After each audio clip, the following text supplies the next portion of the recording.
Saturday night at the Foster Pavilion. I put this up. Can I say this on YouTube? Say whatever. Yeah.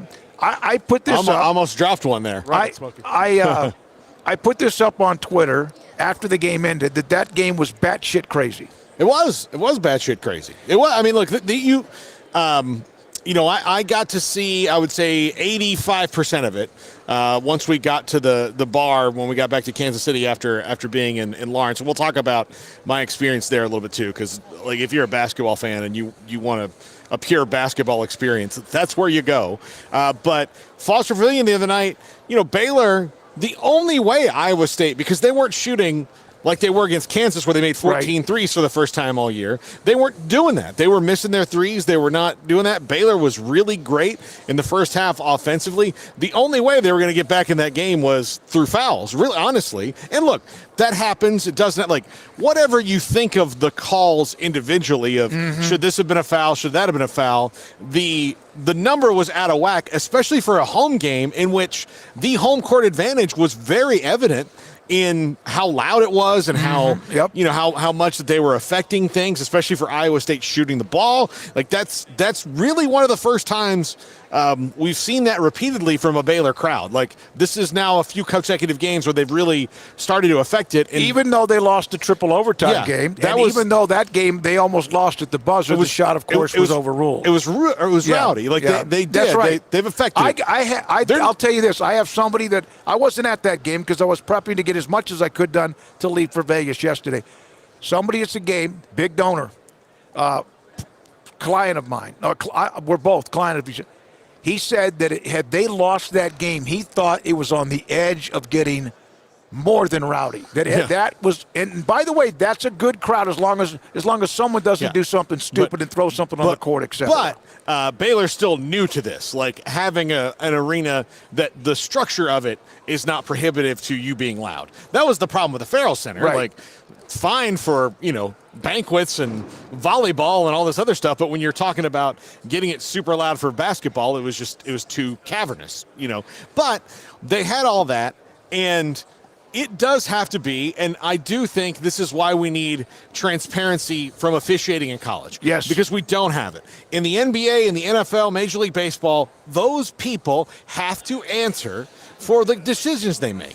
Now, they're not put in front of a tribunal of people, but it's a pool reporter that gathers questions and asks them, okay, what is this, for educational and transparency purposes. In the NFL, there's a pool reporter that gets a comment or two. I don't know if it happens. David Moore just walked by. He's done it many times. I just saw him for the Dallas Morning News. He's been the pool reporter before, where they go and they ask the questions, and then that job kind of rotates year to year from somebody in the media that is the pool reporter that talks to the official, and that's how that works.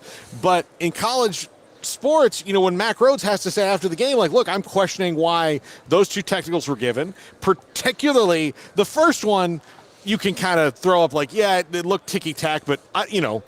Because you don't know he's been biting, but I don't know what's jabbing on him. But the second one, based on what the rule is about stepping outside the coaching box and where the other coach was at that exact moment, like, when I heard that, I was like, did he call it on the wrong guy and then just have to lean into it? Like, you're talking about the second technical. The second technical. There's an official at midcourt who did not call the technical foul, and you see this all the time. Coaches are trying to say something, an official at midcourt in front of the press row, in front of the main part, will kind of walk a little bit back, and they'll kind of at least communicate. He wasn't even the one. It was the same official from the opposite side of the court on the baseline or even further, and I'm telling you, I'm going to say this. I am not complaining about a single call. I don't do that. You all know that. But that looked personal to me. That looked like for some reason that became personal for a specific official and also at Scott Drew. And here's my whole thing. Scott Drew, if he wants a technical, he can get a technical. He said it in the postgame. He's never tried to get ejected from a game. He never said he's never tried not to do it, get a technical foul, because that's what you want sometimes to get a technical foul. But there has not been a fine announced that I know of. If there's going to be, from the Big 12 office to Mack Rhodes. Now, two things. One, they haven't yet made the decision, or two, Does that say something that Mac can criticize the officials and a specific crew that they weren't ready for the moment?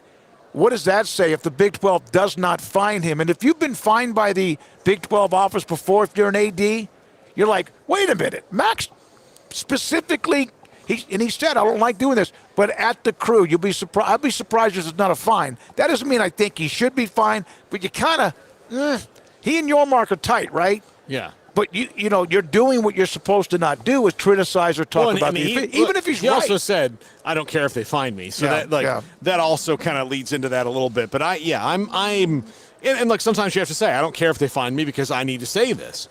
And these things need to be said. But you could eliminate a lot of this, again, with transparency. That's right, yeah. You could, and it also goes, and look, basketball does it for the most part. Like, you can see basketball officials on Big 12 games and Big 10 games and SEC games. Like, I've seen, guys are like, oh, well, he did Baylor's game last night. Now he's doing Kentucky and A&M. They're good. Yeah, they're good. They're the best of the best. The best of the best. Yeah, and so they move the officials around. For football, they don't do that, and they really should. Like, there needs to be no conference officials. It needs to be trained all at the same point.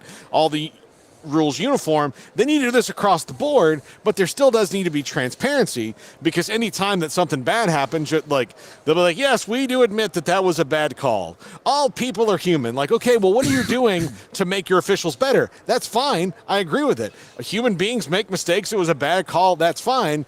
All we need to know as fans and observers is, how are you going to correct this? Yeah, or what were you thinking? But when it becomes like I thought I saw Saturday night, which was personal, then, he could always, the official could say it had nothing to do with it. But it looked personal to me. And I'm not, listen, Scott Drew's gotten technical fouls and he's earned them. He's not going to cuss anybody. That's just not what he does. I'm not trying to say he walks on water. When he got the second one, I would think most coaches' reaction would have been kind of lost a little bit. He's just like, you looked up. He was halfway outside the coaching box. Was he trying to be a smartass to the official? I don't know. But that, to me, did look personal. When Iowa State made the 20-0 run, which was spectacular, 17 of those 20 points were at the free throw line. Well, think about it. If you're going to have 3 technical fouls, that could be six free throws right there. So Iowa State almost had a great win at home on the road. They didn't. The shot was overturned. The ball was still in his possession. And unfortunately, not enough is about Baylor winning, which they needed to get to 5-3 with Tech and KU this week.